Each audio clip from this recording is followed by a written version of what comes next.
Delinquent ka sa HOA dahil hindi ka nakabayad ng dues? Pwede ka bang bawalan ng HOA sa sarili mong subdivision? Hindi ganun kasimple. Sa ilalim ng RA 9904, may karapatan kang mag-inspect ng books and records ng HOA at makatanggap ng annual financial statements kung updated ka sa bayad. Pero may kapangyarihan din ng HOA.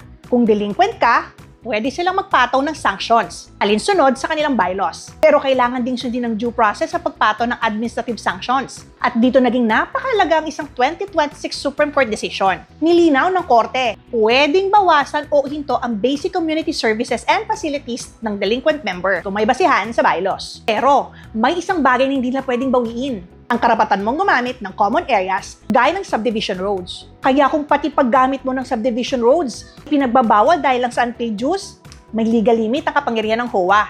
At kung hindi maaayos ang dispute, HSAC ang may original and exclusive jurisdiction dyan, hindi ang regular na korte. Kaya alamin ang bylaws, i-document ang problema, at alamin ang tamang remedy. May kapangyarihan ng HOA, pero may hangganan din. I-save mo ang video na ito. Baka kailanganin mo to o ng isang malapit sa'yo. Muli, ito po si Atty. Catherine A. Bercero Montano, niyo pong Cathy, wala sa batas.